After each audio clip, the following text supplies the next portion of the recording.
말씀 창세기 12장 1절 보십시다. 우리 하나님의 말씀 구약성경 창세기 12장 1절 말씀입니다.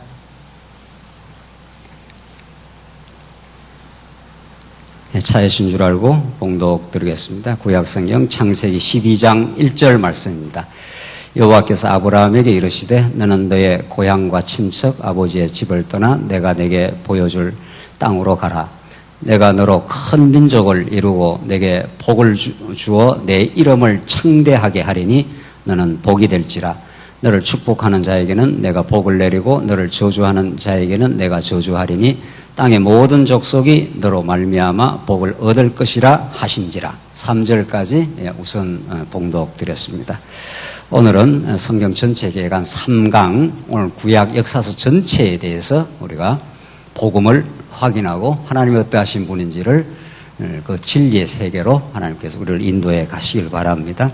우리는 지난 시간 이제 구약 성경 전체의 구조, 그 전체의 계관이 어떻게 되어 있는가를 확인하면서 구약은 크게 세 부분으로 나누어져 있는데 역사서 창세기부터 에스더서까지가 역사서로 되어 있고 욥, 시편, 잠언, 전도, 아가서가 시가서로 되어 있고 마지막 이사야서부터 말라기서까지가 선지서로 그렇게 되어 있는 모든 것들이 장차 오실 메시아를 언약하며 하나님 여호와를 우리에게 가르쳐주는 말씀이라 하는 것을 우리 지난 시간 확인했는데 오늘은 바로 이제 역사서 전체로 우리가 창세기부터 에스더까지 전체 흐름을 통해서 하나님 어떠신 분인가를 우리가 살펴보도록 하겠습니다. 우리가 전통적 이름으로 그냥 역사서라 이렇게 하지만 실제 그냥 역사서가 아니라 우리는 언약에 근거한 하나님의 언약에 근거한 하나님의 성취 역사서라 이렇게 봐야 됩니다. 왜냐하면은 그냥 세상에서도 많은 역사 연구들이 있고 역사서를 접근하는 많은 시각들이 있지만 그것은 인간의 주권과 인간이 역사를 창조해 나간다 하는 것이 모든 세속적 역사서에 대한 이해들인 거죠. 수많은 역사책들이 나와 있지만 성경은 그런 일반적인 역사책이 아니라 하늘의 계시의 말씀, 하나님의 그 놀라운 능력과 은혜를 보여주시는 역사서이기 때문에 이 역사서 전체를 통해서 인간의 역사 주도와 인간의 성취를 드러내는 것이 아니라 하나님의 영원하신 뜻에 근거한 언약의 역사, 당신이 한번 언약하셔서 이 역사 무대 전체를 통해서 하나님의 무한한 능력과 그 무궁한 은혜를 우리에게 계시하시려는 역사다 하는 것이 우리가 지금 창세기부터 에스더서까지의 그 방대한 역사서가 그 놀라운 하나님의 살아계심과 은혜를 우리에게 잘 가르쳐 주고 있습니다. 언어로 말해서 히스토리 하는 그 역사서는 누가 그랬지 않았어요? 그 히즈 스토리라, 그의 스토리라.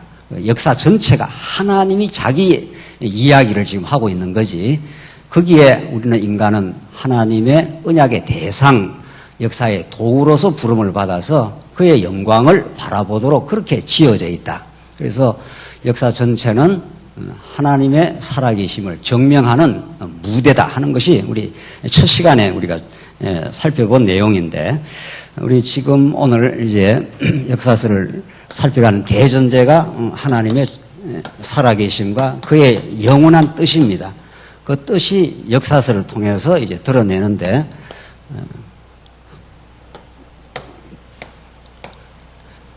우리가 지금 성경신학적으로 하나님의 언약 섭리 이것이 창세기 1장부터 시작해서 36장까지 나와 있고 그 다음 우리가 잘 알고 있는 자손언약 성취섭리, 땅언약 성취섭리, 통치언약 성취섭리로 이렇게 완벽한 구조로 딱 이렇게 성경이 구약 성경이 질서정연하게 되어 있다는 겁니다. 그래서 처음에 하나님 언약 섭리는 창세기 1장부터 36장, 그 다음에 37장부터 민수기 30장까지, 민수기 30장 1장부터 땅언약이 사사기까지, 그 다음에 룻기부터 통치언약 성취섭리는 이렇게 해서 에스더서까지 이렇게 잡혀져 있습니다. 이 큰 구조를 늘 생각을 하고 이제 우리가 역사서를 이해해야 이것을 통해서 하나님의 능력과 은혜를 우리가 확인할 수가 있는데, 먼저 이제 하나님의 언약 섭리가 창세기 1장부터 36장까지 전개되는데, 첫째 하나님께서 인류의 시조와 언약을 하고, 그 다음 창세기 12장부터 선민의 열조와 하나님께서 언약을 한다. 이거부터 우리가 이제 살펴가도록 그렇게 하십시다. 우리가 이렇게 이제 이게 전체가 섭리로서의 언약인데, 섭리로서의 언약, 장차 올 메시아를 보여주면서 하나님 여호와이심을 증명을 하는데, 우리가 지금 첫 시간에도 살핀 대로 이 창조로부터 종말까지의 모든 역사는 그냥 우연히 되어지는 것은 하나도 없다는 거죠. 어떤 이 땅에 이루어지는 역사도 그것은 하나님의 살아계심을 드러내는 역사이고, 그의 영원하신 뜻, 그냥 뜻이 아니라 영원한 뜻은 시간과 공간을 초월해 있기 때문에 이거는 이미 영원 안에서 확정이 된 겁니다. 영원 안에서 성취화된 것이고, 영원히 하나님이 하나님 나라를 다스리는 그의 능력과 은혜를 지금 보여주고 있는 것이 영원히 존재하는데, 하나님이 우리 택한 백성들에게 그 은혜가 어떤 것인지, 그 능력이 어떤 것인지, 진짜 하나님 살아계시다는 것이 얼마나 놀라운 일인지를 이제 보여주시려고 역사가 시작이 되는 거죠. 그 시작의 첫머리에 하나님이 천지를 창조하시니라 해서 6일 동안 이 어마어마한 우주를 이제 창조를 하신 겁니다. 그걸 우리는 언약 수립의 이제 준비 작업이라 이렇게 하는 거죠. 그러니까 전통적 신학에서는 그냥 창조하고, 그 다음에 인간이 타락을 해서 그 다음에 구속을 한다 이렇게 나가지만, 우리는 그게 아니고 하나님이 6일 창조, 이 어마어마한 우주를 창조하시고, 인류의 시조 아담과 하나님께서 어마어마한 우주를 창조하셔가지고 창세기 1장 26절, 27절, 28절에 하나님의 형상을 따라 지어진 아담에게 복 주시며 가라사대 생육하고 번성하라, 땅을 정복하라, 만물을 다스리라 이렇게 나오는 거죠. 그러니까 아담이 만물을 다스리는 왕적 권세를 가지고 하나님이 그 축복을 해준 겁니다. 다스리라 이렇게 돼 있으니까. 그러니까 우리는 이 6일 창조가 하나님 나라를 만드는 바탕을 만들어 놓고, 6일 창조를 다스릴 아담을 하나님이 지어놓고 그렇게 명령을, 약속을, 복을 준 겁니다. 그러니까 이 6일 창조와 아담 창조를 통해서 하나님은 영원한 그 존재와 그 뜻 안에 하나님의 나라를 통치하고 나라의 백성을 영원히 사랑하겠다 하는 그 하나님의 작정한 뜻이 있는데, 그걸 이 계시적 방식으로 이 어마어마한 창조를 다스릴 아담에게 그렇게 복을 준 겁니다. 그러니까 이 우주 만물은 사람이 어떻게 다스리거나 통치하거나 조작하거나 할 수 있는 게 전혀 아니라 하나님이 하나님의 형상으로 지어놓은 아담에게 하나님께서 그걸 이제 맡기신 거죠. 복을 허락한 거란 말이에요. 물론 이제 아담이 타락함으로 그 통치권을 상실하고, 그때부터는 사단이 이 세상을 지배하는 세상으로 하나님께서 허락을 한 건데, 첫째 원래 계획은 하나님이 아담을 그렇게 해놓은 겁니다. 그러나 이것을 우리는 실체적 언약이라 하는데, 이건 진짜로 둘째 아담 예수 그리스도가 진짜 왕 중의 왕으로 오셔서 그걸 이제 통치하는 걸 이 땅에서 한번 보여주시는 거죠. 그래서 지금 이 역사서의 그 출발 자체가 6일 창조를 하고 하나님이 창세기 1장 28절에 인류의 시조 아담과 언약을 맺었다는 거죠. 그 언약은 영원한 하나님의 작정, 뜻에 기초를 하고 있는 거니까, 그 언약에 근거해서 이제 자손, 땅, 통치라고는 역사가 이제 실현이 돼 가는 거죠. 이 땅 위에 이루어지는 구약 모든 그 자손이 번창해 가는 것, 가나안 땅이 정복해 가는 것, 다윗 왕이 왕으로 되어서 그 나라를 잘 통치해서 모든 이방 대적을 섬멸하고 평강의 나라를 이루는 것, 이런 역사가 전부 역사 그 자체가 목적이 아니라 역사를 통해서 언약대로 이루시는 하나님을 지금 보여주겠다 하는 것이 지금 구약 역사 전체의 무대인 거죠. 두말할 나위 없이 그것은 장차 오실 그 모든 구약 언약의 성취자이신 예수를 지금 보여주고 있는 거죠. 그 안에 우리가 이렇게 21세기에 그의 지체로서 하나님 나라 백성으로서 그저 은혜로 그가 통치하는 나라 속에 우리가 맛보는 게 교회 하나님 나라라는 거죠. 자, 그래서 처음 이제 하나님께서 이제 아담과 언약을 수립해서 하나님께서 둘째 아담, 오실 메시아를 바라보면서 그 첫 아담에게 하나님께서 복을 주시며 하나님이 생육하고 번성하고 땅을 정복하고 모든 만물을 다스리라 한단 말이에요. 그러고 나서 그 다스리라는 언약을 주시고 하나님께서 7일째 그날을 복주며 가라사대 그날을 거룩하다 하시고 그날에 안식 하나님 하시는 거죠. 그러니까 안식이라는 게 하나님의 통치, 하나님이 아담에게 주신 그 복의 통치가 완성이 되면은 안식이 온다. 그게 하나님 나라의 가장 뚜렷한 징표인 거죠. 그 진짜 예수 그리스도의 통치와 그 은혜 속에 들어가면 우리가 완전한 안식이 있는 거죠. 수고하고 무거운 짐진 자들아 다 내게로 오라. 내가 너를 편히 쉬게 하겠다 하는.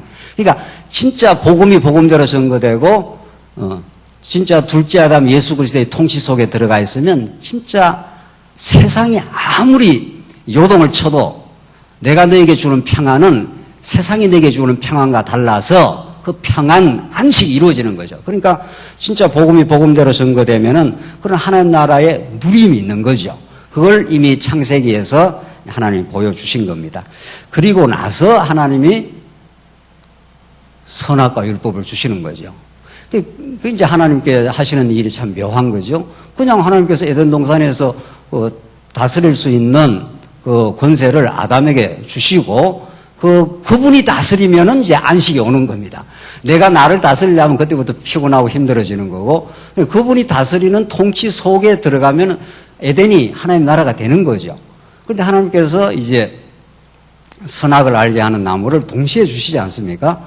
생명과도 물론 짓고, 선악을 알게 하는 나무도 지어가지고, 그 생명나무만 주어서 그걸 먹으면 영원히 사는 생명나무를 먹고 살게 할 수도 있는데, 하나님은, 이 나무의 실과를 먹으면 이제 선악을 알게 됨이 하나님과 같이 되는 그런 선악과를 하나님께 만들어 놓음으로 이제 그걸 따먹게 되고 죽음을 경험하는, 사망을 경험하는, 하나님과의 단절을 경험하는 그 역사를 하나님께서 허락을 해버리신 거죠. 작정을 해놓는다는 거죠. 그렇게 해서 진짜 창세기 3장으로 넘어가면은 타락의 역사가 이제 정말 이루어지고 불행과 고통의 역사가 시작이 되는 거죠. 그런데 그 3장 넘어가기 전에 하나님께서 선악과를 주시고 생명나무를 주시고 하나님 나라가 얼마나 행복하고 즐겁고 아름다운 곳이라는 것을 아담과 하와의 창조를 통해서 보여주지 않습니까? 하나님께서 아담이 잠시 잠든 사이에 이제 갈비뼈를 꺼내고 아담에게서 나와서 아주 아름답게 지어놓은 것이 내 뼈 중에 뼈요 살 중에 살이라. 그래서 남자가 여자를 떠나서 그 여자와 한 몸을 이룰지니라. 벌거벗었으나 전혀 부끄러움이 없었더라. 그게 하나님 나라의 아주 핵심적인 모습이라는 거죠. 그게 창세기 2장 마지막 부분입니다. 그러니까 창세기 1장에서 하나님께서 자손 땅 통치라고 하는 하나님 나라에 관한 그 3대 언약을 주시고 그 나라 속에 진짜 안식이 있다는 걸 가르쳐 주시고 그리고 하나님이 선악과를 딱 주시고 나서 선악과를 따먹지 않으면 진짜 따먹지 않게 된다면 그 나라가 얼마나 복된 나라라는 걸 둘이 한 몸을 이루어서 내 뼈 중에 뼈요 살 중에 살이고 둘이 한 몸을 이루는 그 한 몸 사상이라고 하는 예수 그리스도와 장차 오실 그의 백성이 한 몸을 이루어서도 벌거벗었으나 전혀 부끄럽지 않는 그 행복한 나라. 그걸 하나님께서 잠시 이제 보여주신 거죠. 그리고 3장에 넘어가면은 이제 그 나라가 깨져 나가는 거죠. 그래서 하나님이 그걸 허락을 해버립니다. 그래서 이제 아담이 타락하고 두려워하고 그리고 숲을 뒤로 숨고 자기의 부끄러운 것을 무화과 나무 잎을 만들어서 스스로 그걸 감추기 시작하고 이게 이제 타락의 징조입니다. 그래서 하나님께서 네가 그 부끄러운 것을 네 스스로 감추어서 안 돼. 그래서 그걸 다 없애버리고 하나님께서 뭐를 줘가지고 짐승 한 마리를 죽여가지고 가죽 옷을 만들어서 다 그 부끄러움을 그 죄악을 온전히 덮어주시는 그 드디어 아담 타락 이후에도 하나님이 한 번 언약한 자손들을 끝까지 보호하시겠다 하는 이제 그 약속이 시작이 되는 거죠. 그래서 하나님께서 아담이 타락을 합니다. 그러나 하나님께서 다시 아담을 가죽옷을 입혀서 그대로 보호하시고, 이거 뭐 말할 것도 없이 구약에 나오는 모든 내용들이 장차 오실 메시아 사건이니까, 그래서 그 보호를 하시고, 그 다음 하나님께서 이제 하와를 산자의 의미라 하지 않습니까? 타락했는데도 불구하고 심판은 하지만 하와가 산자의 의미가 되어서 다시 생육 번성이 시작이 되는 거죠. 그래서 가인과 아벨이 출생을 하게 되는 거죠. 그런데 이미 이제 타락이 시작됐기 때문에 가인이 아벨을 쳐 죽이는 죽음과 미움의 역사가 이제 시작이 되는 거죠. 하나님께서 아벨의 제사는 받으시고 가인의 제사를 안 받으니 이제 가인이 아벨을 쳐 죽입니다. 이때부터 타락이, 끔찍한 타락과 비극의 역사가 시작이 되지만 끝까지 갑니다. 끝까지 이게 어둠의 역사는 가지만 하나님이 어떤 어둠의 역사에도 불구하고 하나님이 아담과 맺은 그 언약은 언제나 신실하고 하나님이 살아계셔서 그걸 그대로 이루어가는 거죠. 그래서 주신 것이 누굽니까? 가인이 아벨을 쳐 죽이고 나서 이게 좌절된 듯 하지만은 절대로 하나님의 언약은 이 땅 위에 멈추지 않고 그 하나님의 능력과 신실함으로 누구를 하나님께서 셋을 허락하셔서 하나님 여호와의 이름을 불렀더라. 이렇게 해서 하나님 살아계심을 여전히 보여주시는 거죠. 그러나 그 이후에 여전히 타락은 계속 진행이 됩니다. 노아 시대가 왔습니다.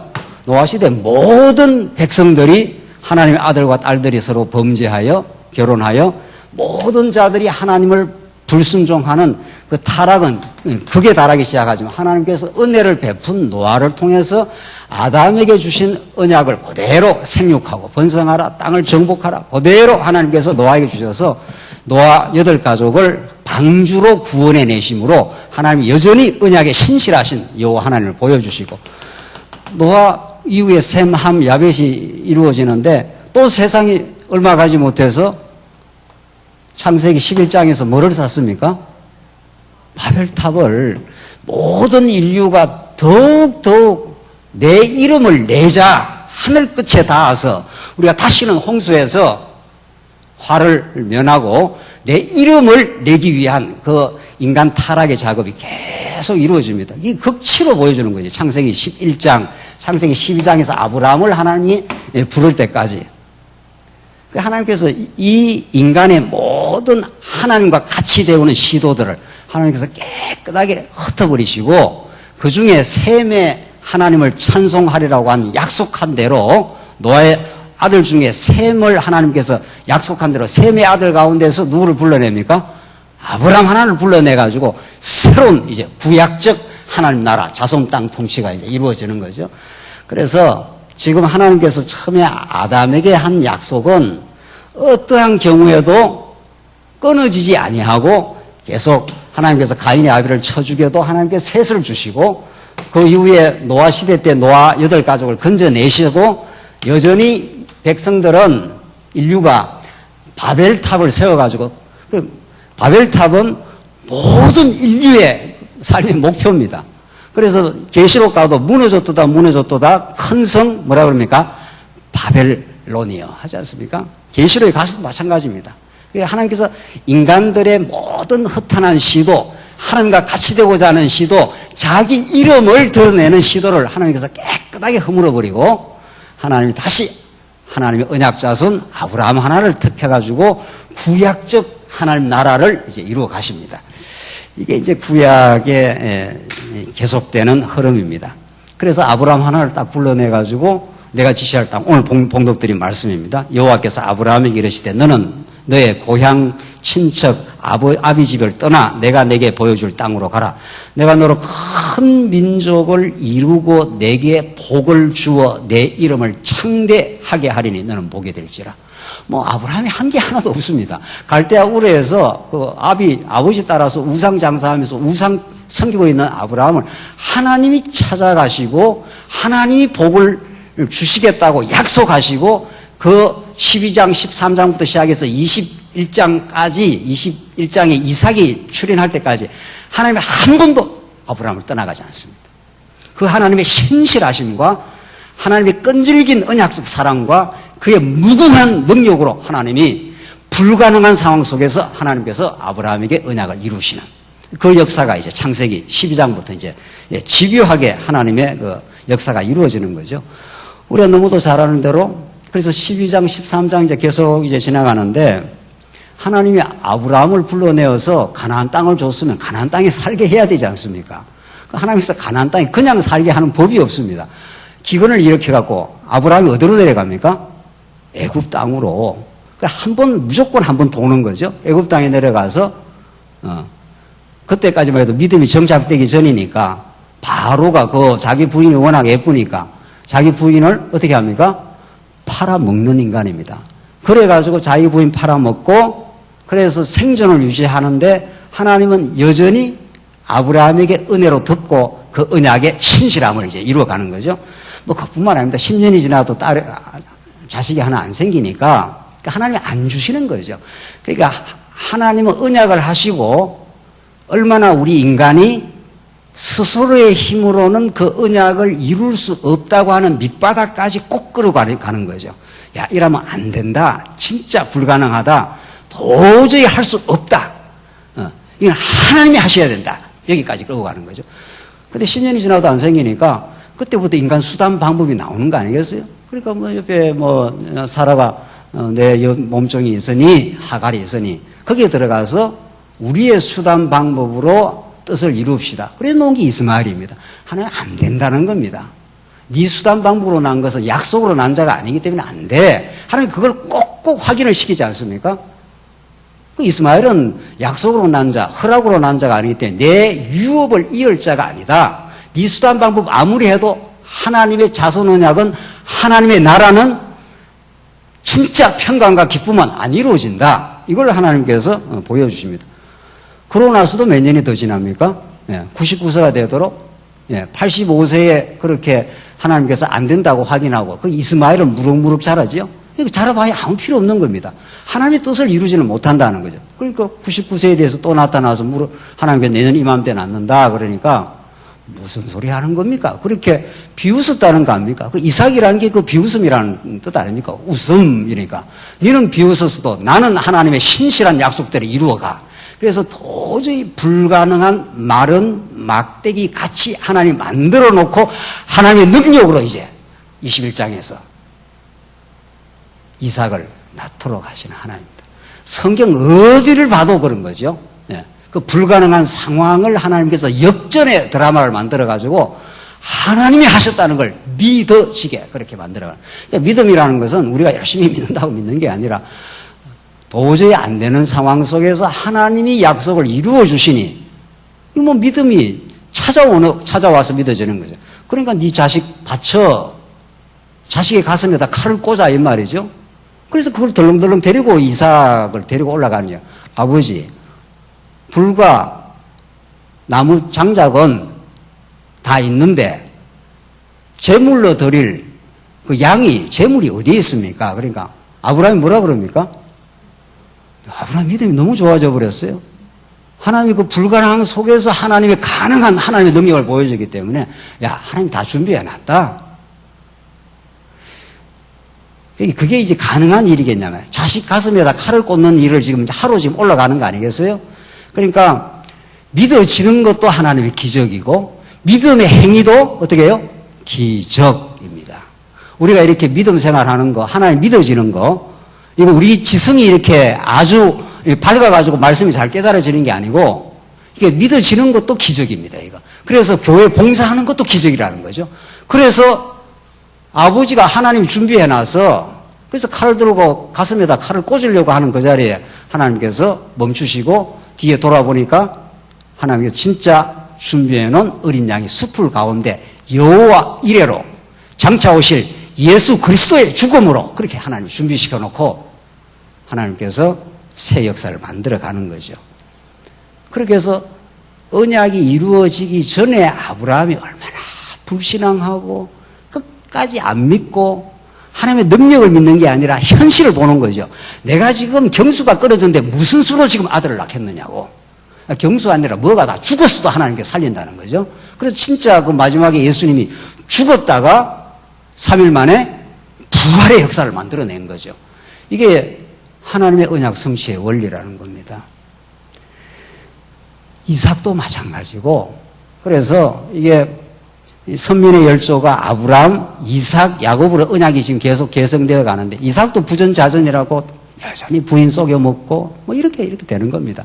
야곱은 더 말할 것도 없는 거 아니에요. 야곱은 이미 복을 받을 때부터 그 이름이 사기꾼이니까, 야곱이라는 게, 사기꾼이니까 벌써 뱃속에서 큰 자가 작은 자를 섬기려고 하나님께서 그 행위하고 아무 상관없이 하나님이 야곱에게 이미 복을 줘버렸습니다. 에서에게 복을 준 게 아니고. 그러니까 언약 백성은 우리가 교회 봉사 많이 하고 이런 거 아무 상관없다는 겁니다. 근본적으로는. 하나님의 자녀가 되는 데는 하나님의 부르심에는 후회하심이 없고, 그 선과 악을 행하기도 전에, 로마서 표현대로 말하면 뱃속에 있을 때 하나님께서 부르시는 은혜로 하나님께 그렇게 되게 하려고 그랬다는 겁니다. 그래서 하나님께서 야곱을 그렇게 선택하고 무럭무럭 자라는데, 그 복을 쟁취할 때부터 아버지 속이고 에서 형 속이고 그렇게 해서 복 받은 거 아닙니까? 그래서 그 예사한테 이제 죽음의 칼을 피해서 이제 먼 라반의 집으로 가는데, 이게 사기꾼보다 더 사기꾼이 있는 거 아니에요? 뛰는 자 위에 뭐 나는 놈이 있다고. 이게 라반 외삼촌은 이 사기꾼보다 더 사기꾼 아니에요. 그래 라헬이 워낙 예뻐가지고 라헬을 취하려고 했는데, 뭐 그 밤에 뭐 레아를 집어넣어가지고 아침에 자고 올라니까 이게 레아란 말이죠. 이래가지고 또 7년을 죽고 또 고생을 하고 라반에게서 사기꾼을 또 속이는 라반 외삼촌을 만나가 고생은 바가지로 했지만은 하나님의 언약은 신실해서 그대로 이루어져 가는 거죠. 그냥 라헬을 처음 택했으면 12자손 안 나오는 겁니다. 그렇잖아요? 네. 뭐 라헬하고 뭐 얼마나 뭐 애를 낳았겠어요. 뭐 두서를 낳았든지 뭐 서너서를 낳았든지. 그런데 레아를 취해가지고 아이를 낳기 시작하고 라헬을 낳고 또 그 시종들을 낳고 시작해서 하나님의 약속은 그 고난과 곤모술수와 인간의 어리석음이 더해지지만 하나님의 신실한 약속은 12자손을 낳아서 그렇게 해서 큰 재물을 이끌고 돌아오는 그 길에도 20년 동안 야곱이 엄청 훈련 받았지 않습니까? 그쯤 되면 우리 생각에는 믿음이 생겨가지고 이제는 돌아오는 길이니까 베델로 하나님의 약속의 땅으로 그 베델에서 하나님께 너 갔다가 반드시 이 땅으로 돌아온다고 나갈 때 이미 약속을 했지 않습니까? 그쯤 됐으면은 뭐 예수가 기다리든 말든 20년 동안 훈련도 겪었으면은 어지간히 겪었으면 그냥 하나님 믿고 두려움 없이 예수로 갈 것 같은데 그렇게 안 합니다. 인간이 얼마나 끝까지 그 고학성이 그대로 남아있는가 하면은 두 때로 나눠라. 그래서 앞에를 자식들 보내고 뭐 마누라 앞에 보내고 이래고 쥐는 앞에를 치면 나중에 도망치려고 그런 거 아니에요?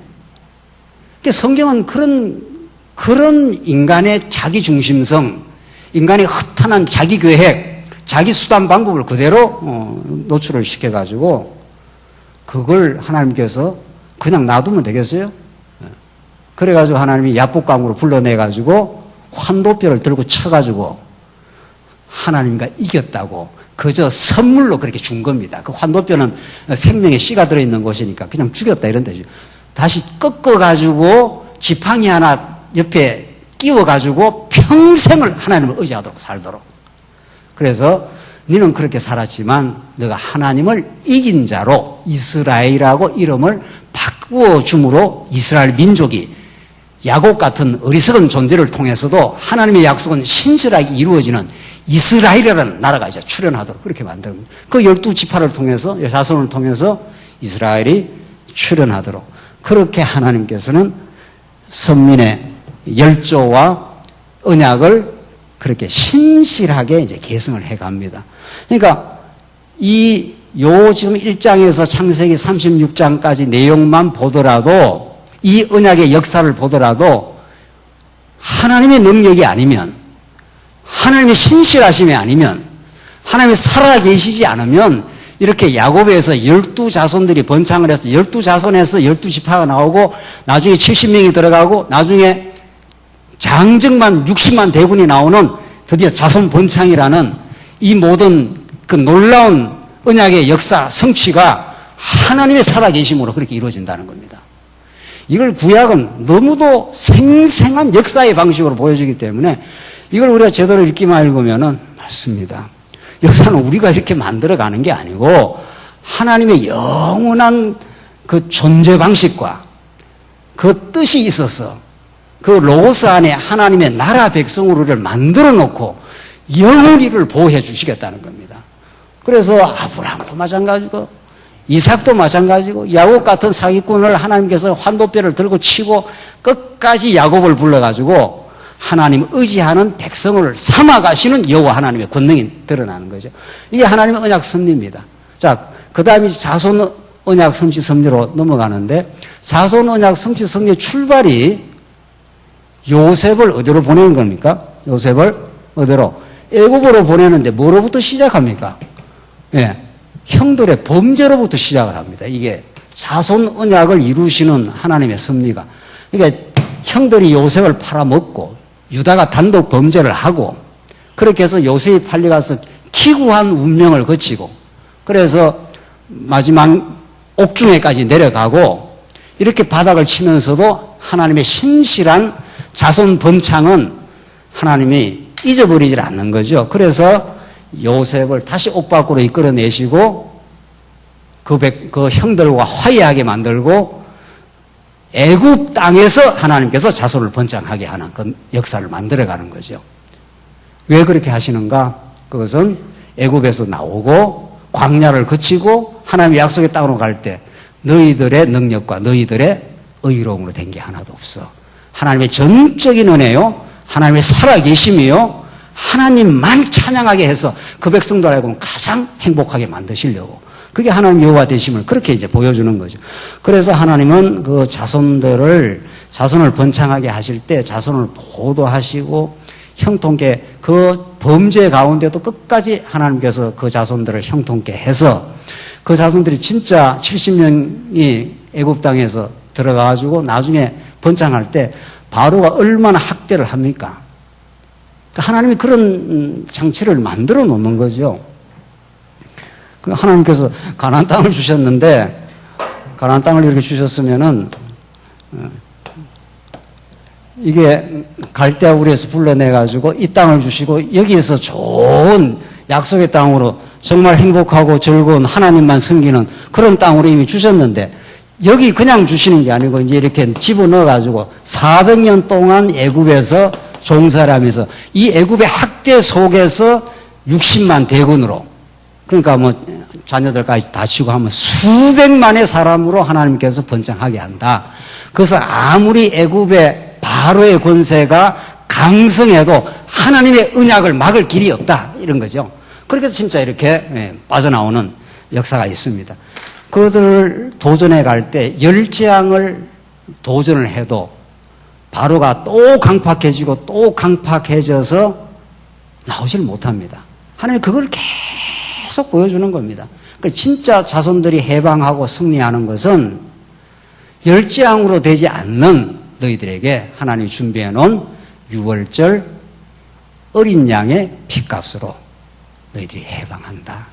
그렇게 해서 유월절 어린 양의 핏값으로만 죄악의 권세, 바로의 권세에서 해방시키는 하나님의 능력을 보여주는 거죠.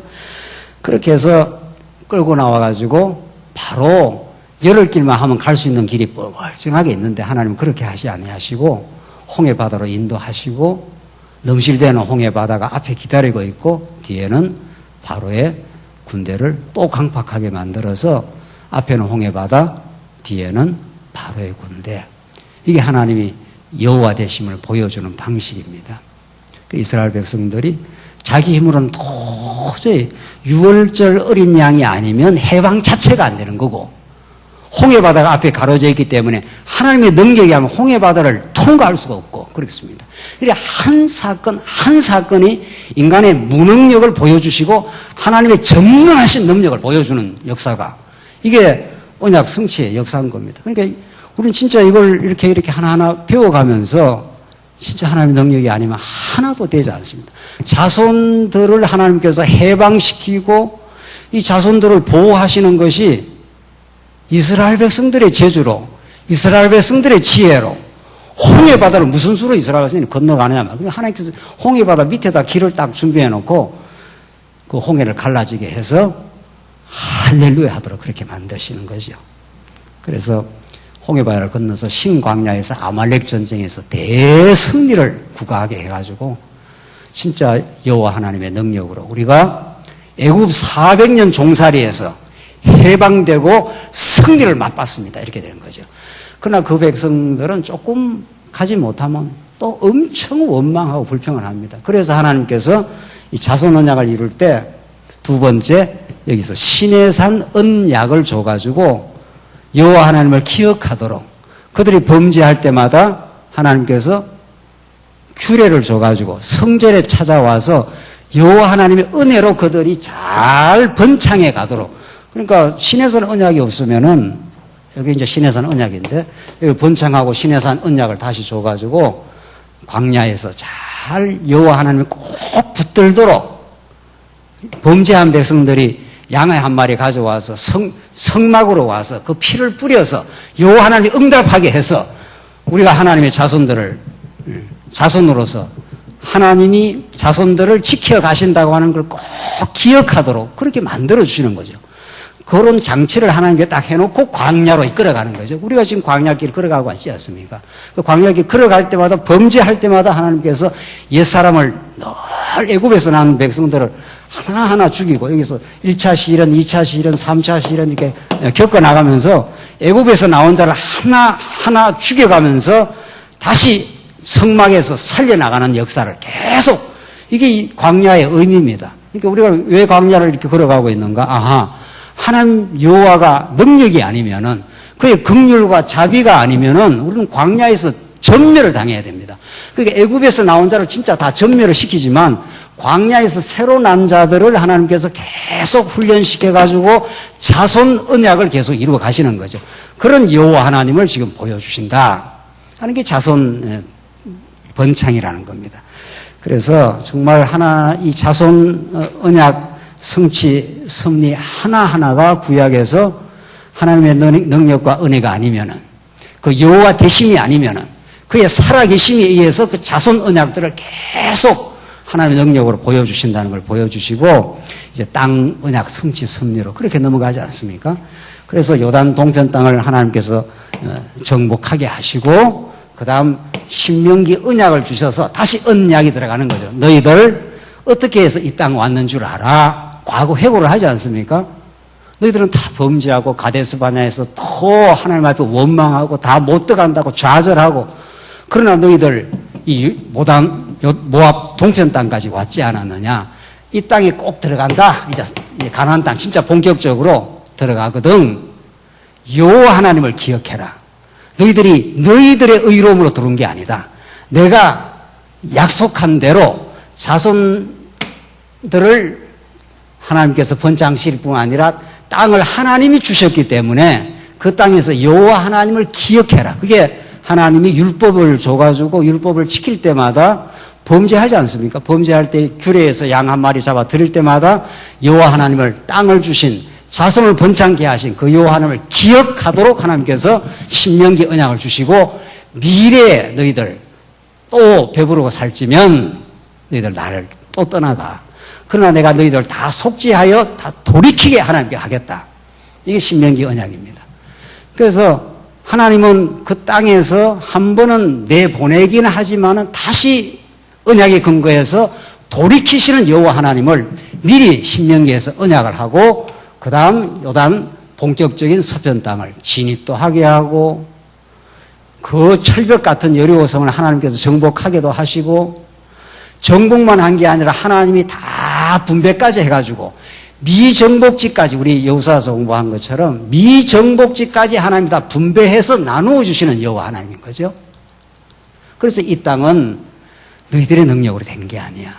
하나님의 능력으로 그 은혜로 신실함으로 그 땅을 정복하게 했어.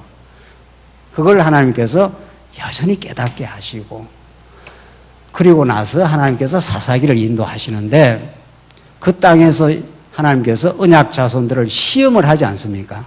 그래서 땅을 정복했지만은 아직도 마지막 언약인 왕이 없어서 이 땅 백성들이 얼마나 많은 고통을 치르고 더 간절하게 왕을 사모하도록 만드시는 역사가 사사기 역사라는 겁니다.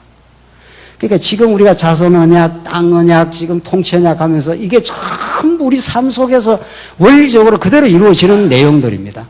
하나님께서 땅은 정복하게 했는데 그 땅에서 왕을 안 보내주니까 잠시 평강은 있지만은 이스라엘 백성들이 마침내 불순종하고 범죄하고 맙니다.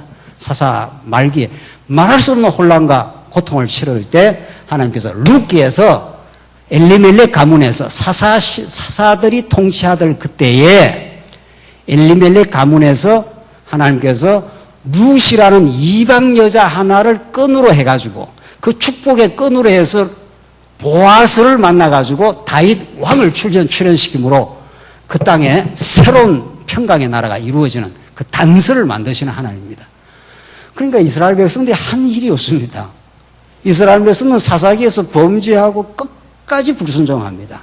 우상 섬기고 한 지파를 이지러 터도록 그렇게 만들고 갈등하고 충돌하고, 그러나 하나님은 영원 안에서 하나님께서 그 백성들에게 뜻을 정하시고 그 백성으로 하나님이 나라를 삼으시고 그 나라가 이 땅 위에 이루어지도록 예수님이 기도하신 대로 그렇게 하신 것처럼 구약에는 왕이 옷이 없어서 이렇게 되는 거죠. 그 진짜 사사 말기에 인간으로서는 도저히 정리할 수 없을 때 하나님은 엘리멜렉 가문에서 이방 여자 룻을 통해서 예수님의 족보에 끼어 들어가도록 해서 하나님이 보아스에서 다윗 왕이 출현하도록 그렇게 하나님께서 룻기를 만들어 놓으시고 사무엘 상하에서 다윗 왕국을 창건하시고 그 창건된 나라가 한번 이탈한 나라를 멸망시키시고, 그리고 하나님께서는 아무리 남쪽은 범죄해도 이렇게 되는 거죠. 북이스라엘이나 남쪽 유다나 똑같이 범죄해요. 심지어는 북이스라엘은 아예 성전이 없으니까 범죄를 이해할 수 있잖아요.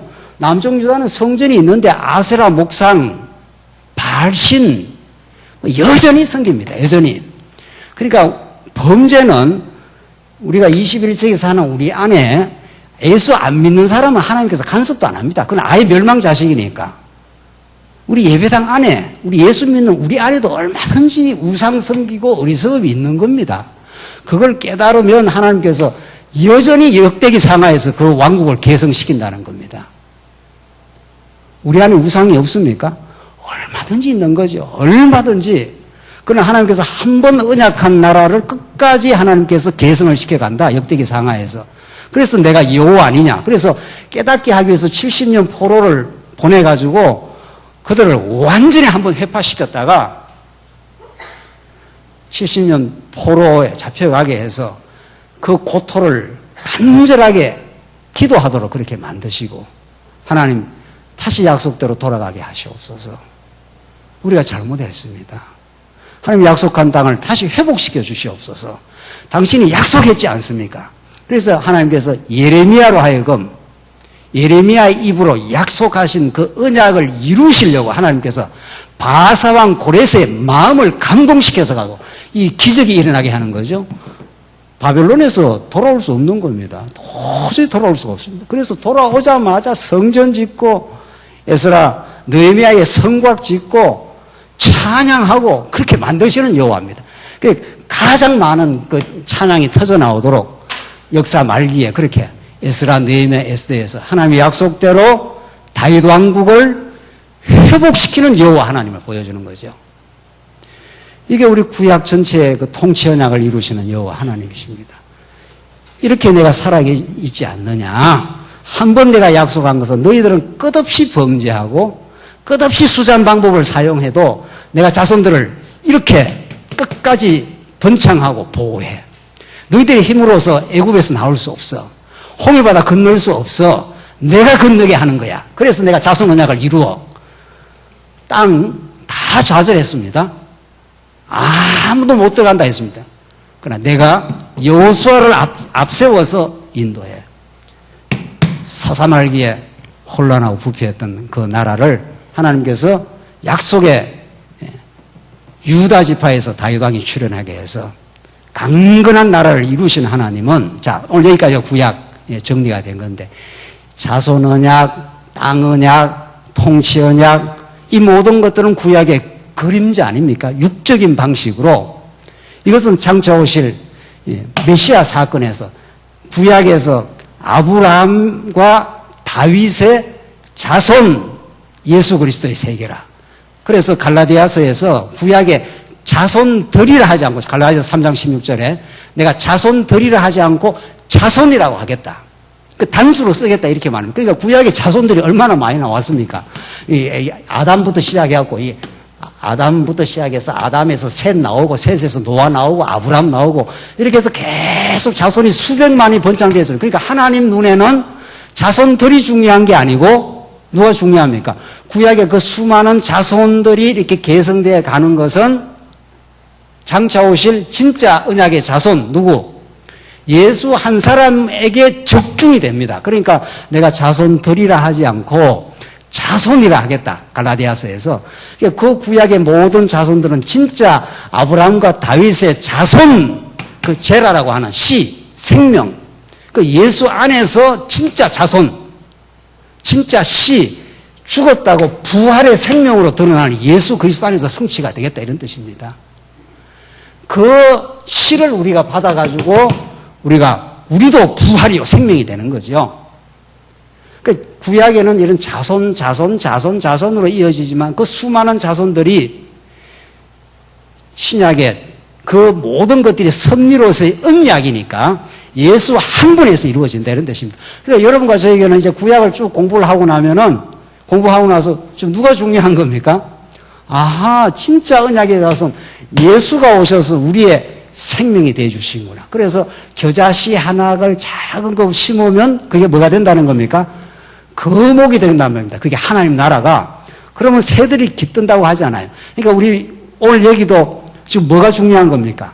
언약의 자손, 구약의 그 수많은 자손의 성취에 진짜 성취인 예수 자손이 언약의 자손으로 오셔서 그가 우리 위해서 죽으시고 그가 우리 위해서 부활하셔서 생명이 되셔서 우리는 그 생명 안에 지금 살고 있는 거죠.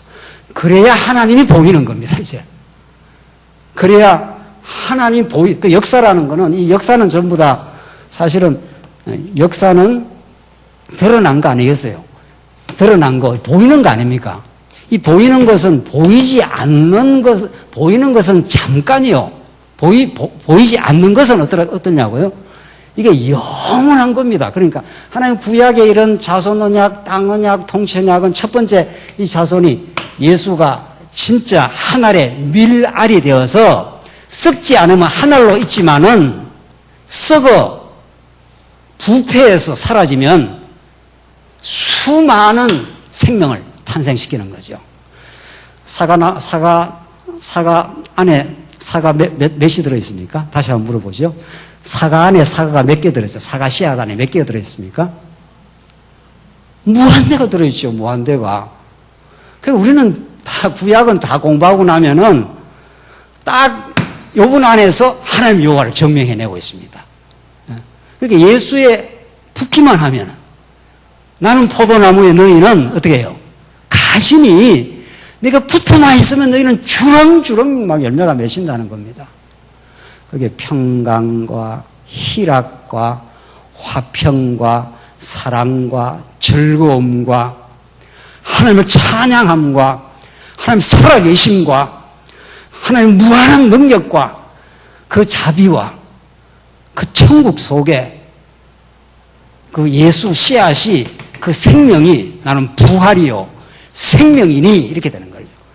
땅도 마찬가지예요. 땅도 구약에는 그 막 여호수아가 땅 정복해 들어가고 막 했지만 예수가 그 땅의 성취입니다. 예수가. 그래서 예수님 오시고 성령 오셔서 땅 끝까지 천국이 확장된다는 건 외형적으로 보여주는 거고 진짜는 예수가 우리의 천국이 된 거 아니에요. 그 예수께 붙어 있으면 그로 말미암아 하나님을 살아계심을 느끼고 그로 말미암아 평강이 있으니 그게 천국이 정복이 되는 거죠. 그래서 내가 회개하라.